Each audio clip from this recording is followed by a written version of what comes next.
Good afternoon and welcome to the 21st annual exhibit of hydrogen fuel cell technologies.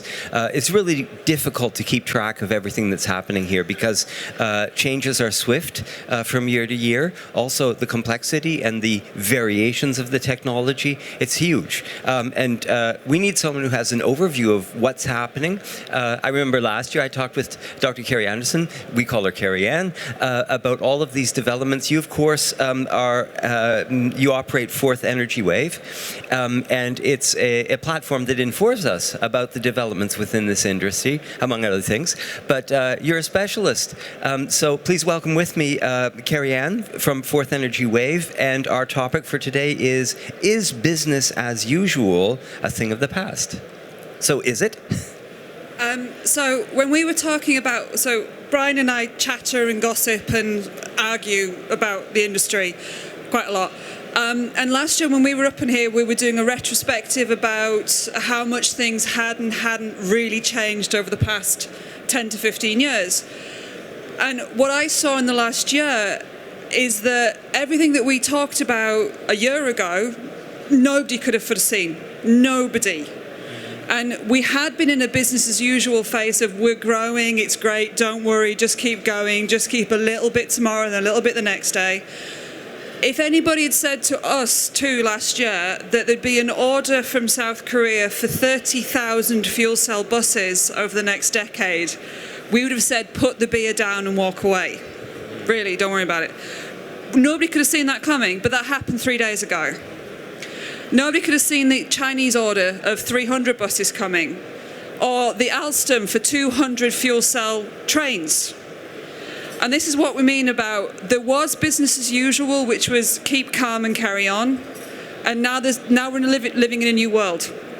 So all my models of adoption as of last week have been torn up, and as of Monday I have to go back and completely rebuild them, which is great if you're a supply chain company or a stack company, as long as you can now put your money where your mouth has been for the past 10 years and perform. So it's the brave new world that has such creatures in it. We're with the Tempest. There is technologies that evolve, and then there is revolutions here. Things are changing rapidly. You mentioned the supply side issue, first of all. Let's go to that. With the increasing orders, can the fuel cell industry actually cover the demand? Were they thinking about this demand? Are they prepared for it? Or are they still tinkering in their basements? Okay, I have to preface my answer with saying I'm an independent analyst, so I don't get paid to promote specific companies. And I tend to also not be very popular with specific companies when I give answers like probably not. So in Europe especially, the fuel cell industry is very research-centric. It's very research, demonstration and development. It's about drawing down more funds to develop a slightly better system. It's not about stripping cost out to get to market as quickly as possible. Most companies, and that actually is pretty generic for a lot of fuel cell companies. This is what we mean when we say things like you now have to put your money where your mouth is. If you've got an order for 400 units to be deployed within the next 6 months, you better make sure that what you've been talking about for the past 10 years is viable. And I would say that the majority of the global fuel cell industry can't do it. Mm-hmm. So there's reason for skepticism, and at the same time, the market is actually driving the fuel cell industry. This is a huge paradox. Usually, you develop a product and then you wait for a buyer. This is almost like an inane dysfunction in the capitalist expectation. Right, so again, the industry has been saying they need government to support and to put in legislation that says the product is needed. Now, we've seen Norway, the Netherlands and India make announcements that they're trying to get legislation through to ban post-2025 the sale of diesel and petrol vehicles. On the basis of that, Norway is developing fuel cell trucks. So again, the governments are creating markets, and you can easily just say Norway and Netherlands, they're teeny tiny markets, don't worry about it, and I'm not being offensive to Norwegians or Netherlands. India's a huge market. And then you can almost see London, Berlin and Paris doing exactly the same, and the pressure building up in the system to actually very quickly flip over. So again, the fuel cell and hydrogen companies have to get their ducks in a row now, and not just focus on R&D and D&D, but actually cost out, component standardization, and getting these units certified and in the marketplace. And we're still discussing whether there are fueling stations for some of these vehicles. It's rather absurd. There's a school of thought that says that much of the development in Central Europe, of course, Norwegian products, they have a different field of observations. They've got excess electrical energy, so they think differently in that country. But again, developing a vehicle only for that market, I don't think that would fly.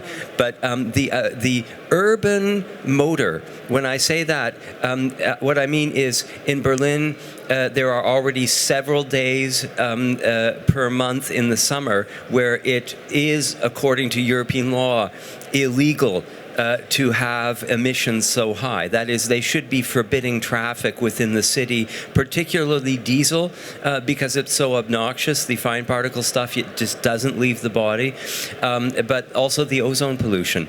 And in these urban environments, they're literally suggesting increasingly that we should say diesel delivery vehicles, no. Diesel buses, no. And then it just continues from there. Diesel taxis, no. Gas taxis, no. That is, there is an urban motor that is making this a health issue, and there's an urgency behind that. So is this what's behind this sort of expanding mobile application? Part of it. So a new phrase that's entering the lexicon of a lot of people is peak diesel, right? So everybody's heard of peak cars, whether you believe it or not. Did you say peak or pink? Pink. Oh, gracious. Peak diesel. Pink. Peak, sorry, my accent, apologies. Okay. Peak diesel. And what they're saying is we're now moving away from in the very European, because obviously America has a very different attitude to diesel. In a European environment, the attitude towards diesel has really, really shifted. I was at an investor event very recently, and one of the pitches, it was a 3-minute elevator pitch, was for a battery-powered logistics truck. And he was raising £30 million, so that's probably about, say, 30 million euros. By the end of the pitch, he had raised that fund. Because the market for logistics, and exactly based on peak diesel and center, the investors were going, the story's clear, the need is clear, the economics is clear, here's the cash. And it was a really straightforward, it was a battery vehicle, and don't go away thinking that batteries is this and fuel cells is that. The market needs both, we all know that. Yeah, and the hybrids, of course. Yeah. The combination. It is already a feasible product, actually, the hybrid things, the forklift trucks and so on, that's operating. But we always talk of those fields as the niche markets, indoor forklift trucks that operate. No, they're substantial markets relative to the size of the fuel cell community here, but we're talking about moving into the automotive sector. Historically, at this fair, we would have small companies, when you think of the amount of revenues they actually create, and then we would have booths here, for instance, from corporations like Dana. These are multi-billion-dollar companies that supply the automotive industry. And why are they here? First of all, they have an interest in the field. Second of all, they have expertise, which do not necessarily exist in all these tiny companies. You can't reinvent the wheel in every company. So they have materials expertise, but they also have, and I think this is key, the means, in some cases, to, for example, mass manufacture bipolar plates. For me, the question is, because you mentioned the volume we are facing right now, is there even any feeling among the manufacturers of fuel cells that they need to increase this cooperation with the automotive field? Are they addressing in a outside of the box the issue of ramping up production? How are they approaching that?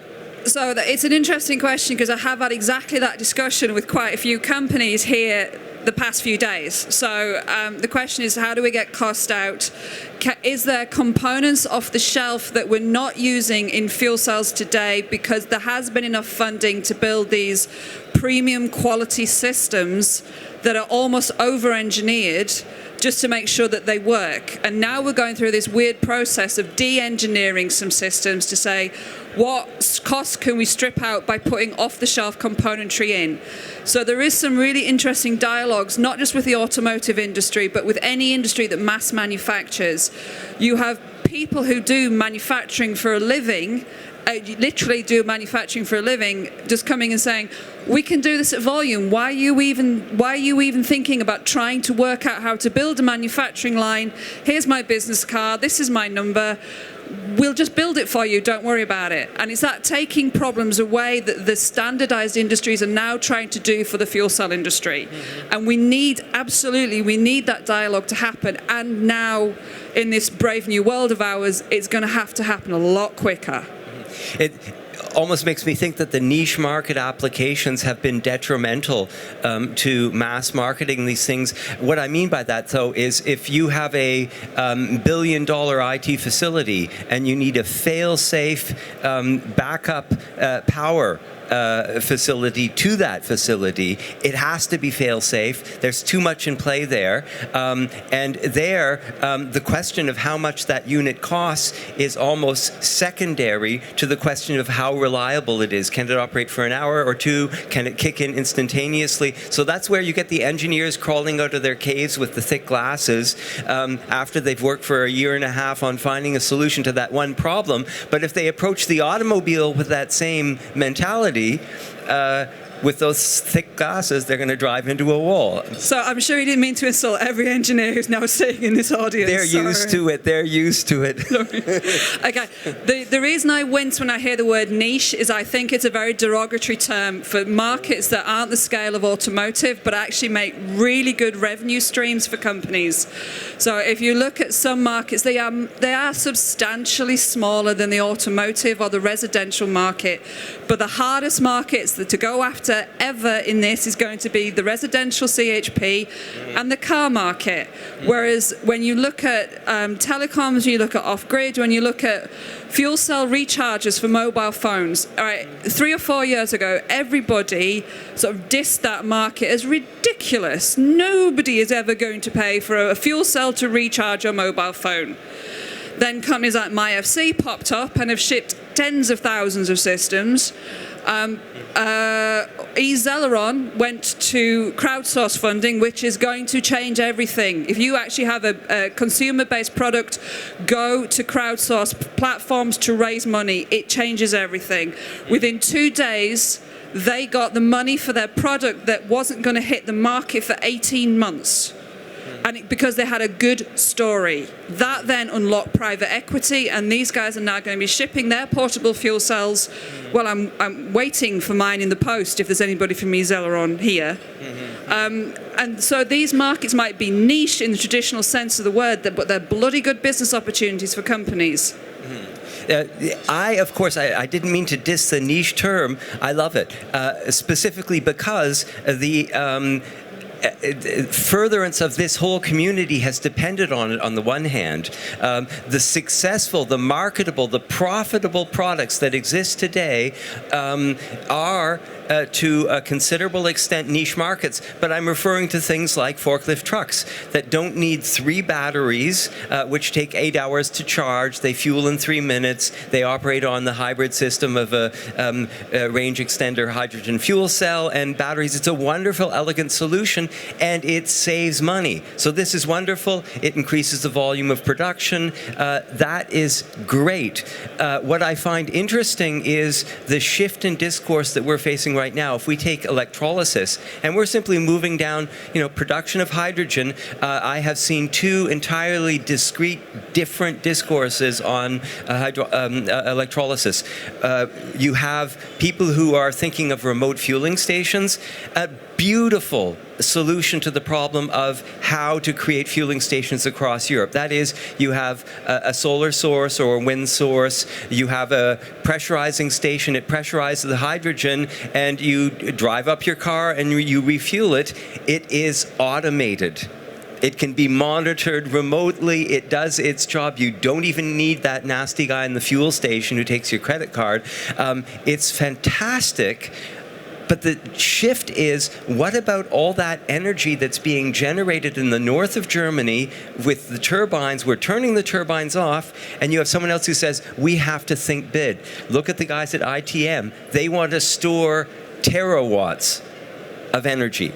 And this changes other issues. Energy dependency in Germany could be at issue there. So there are other dimensions, and this is the same shift. If we go from those forklift trucks to the automotive sector, it's a game changer in numbers alone.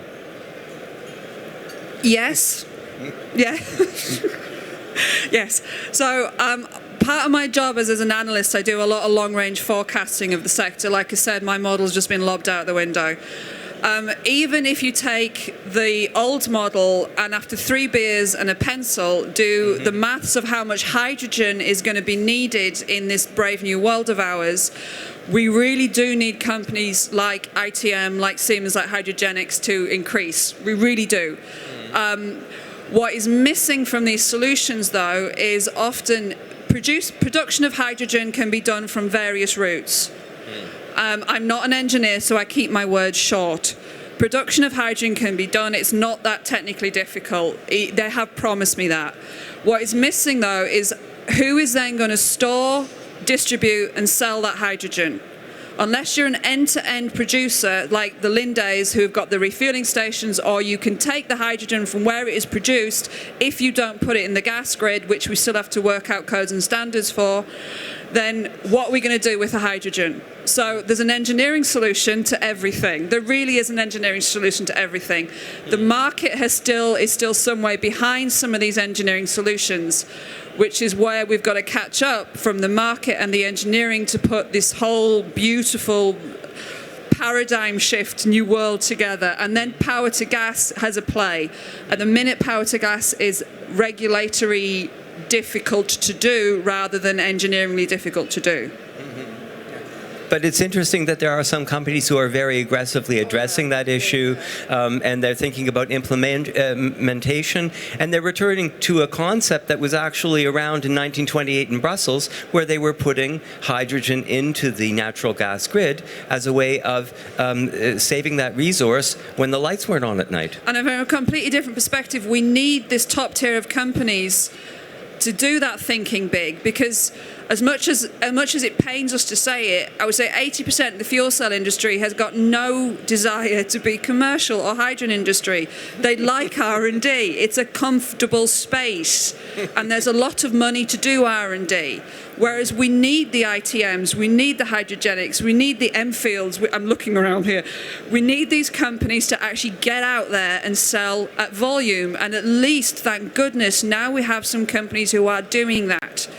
And if you're an R&D based company and you don't want to go commercial, you're at risk of being asset stripped in the next 2 to 3 years by companies who need your technology. And if that happens, don't complain, because you have been taking a lot of money for R&D and not selling anything. I should add that if there's any questions from the audience, just raise your hand and we'll try to, we have one already. You're an engineer, aren't you? Yeah. I'm not. I'm a starting elderly person. So, but if you look at what is happening now, we have a very disruptive moment where no longer the technology is driving the system, nor money, but the politics of renewables. And I think the disruption will go much further. We will have to think about society 4.0, and society will drive the renewables the next 10 or 20 years, and we should strive for integration with society rather than being on competition. That's also the old world. So the past is really much more affecting the way of mass production, mass financing. You talked about go to the public to get your money. Yeah, fundraising is not certainly not for the new technology done basically by banking systems. So this is a tremendous change in the whole way we organize ourselves as a society to get our wishes fulfilled. And I think the industry should think about that and start to do business in another way together with society again, and not be on their own, and really work together and use everything, every resource there is to make the change for being needed. I agree. If from an engineering perspective, technology drives society, but you're absolutely right. We've flipped it around right now, and society is driving technology. It's not a puerile example to say that 10 years ago, you would really struggle to get into this area. It was a lot smaller. There was big barrier walls between them and us, right? And now you look today, Hall 27 is completely integrated. This hall itself has got all different types of technology, and there's a free flow of people going around. What is needed is education, right? We love to slag off politicians, especially in the UK, trust me. We have some corkers. But we also have to take it upon ourselves to educate politicians and educate people who are not in the battery industry, who are not in the fuel cell industry, who are not in the hydrogen industry, about the potential. It's very easy to say, oh, there's no sales potential, but how many people in the public know they can buy this stuff? Right? So it has to be a two-way flow. And then the question is, where do the funds come from to do that education? There's a whole heap of issues in there, but education is absolutely key, and getting politicians on board to the whole idea and concept of it's not just fuel cells, it's not just batteries, it's not just renewables, we need everything. Yes, it's a complete system, it's not a technology. Yeah, completely. And we're not necessarily always in the old battle with the hydrocarbons. On the one hand, stationary applications, of course, replacing your typical Gasetagenheizung, your heating unit in your apartment with a fuel cell, increases efficiency 30, 40, sometimes 50%, even though you're using conventional hydrocarbons. But I still think there is that battlefield. And just give you one example, there was a talk this morning about how to create a hydrogen highway. You know, there's an issue of refueling stations. What strikes me as odd is that the hydrogen fueling stations actually have to fulfill standards that are higher than those for conventional gas. That is, the gas stations are so damn dangerous by comparison with the standards that the hydrogen fueling stations have. Well, it's natural that new technologies will have safety standards that are up to date.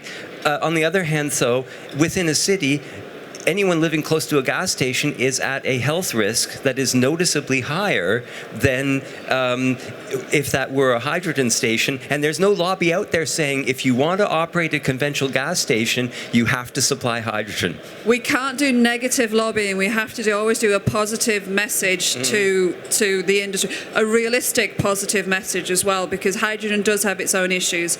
In terms of the fossil fuel, what I'm always amazed by is that we don't have more fuel cells deployed in the US, where natural gas is the freedom fuel. It really isn't over here. We don't like natural gas over here anymore. Come on, it's geopolitics. Yeah.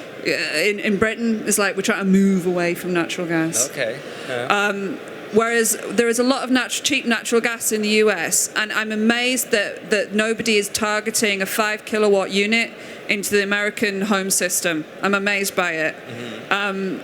Whether they think it's too expensive, or whether that they think it can't be done, or whether it's just not an attractive market for them. To me, it's like big flashing lights around it. It's amazing nobody's doing that.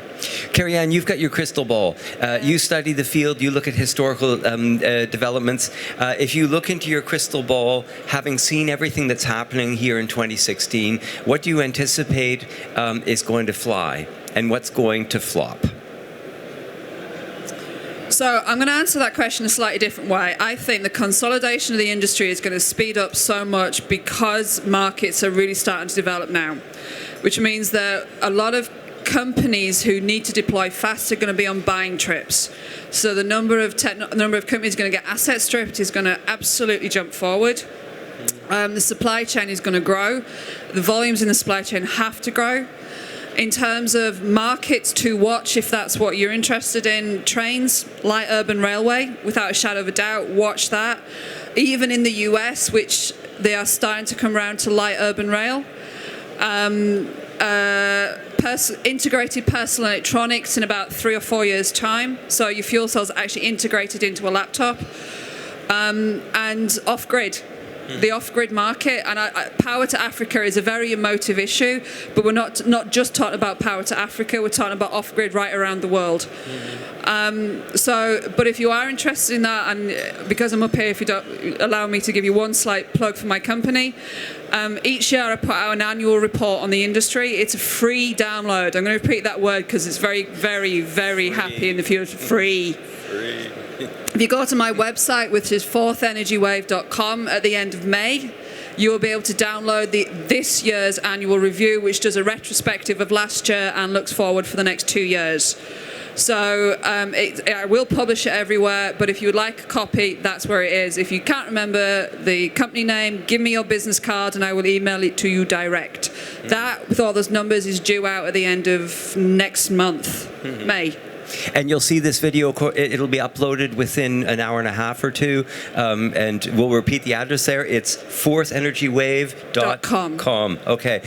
It's a good place to go for information. In fact, it's the best, independent, and for years you've been observing this field. Kerry Ann, it's always a pleasure talking to you here about the evolution of this very dynamic field. Hope you come back next year. Of always. Thank you. Thank you, Kerry.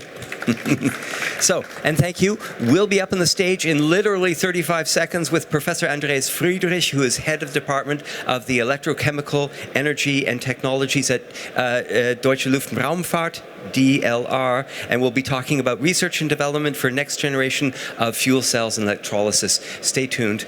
Back in a moment.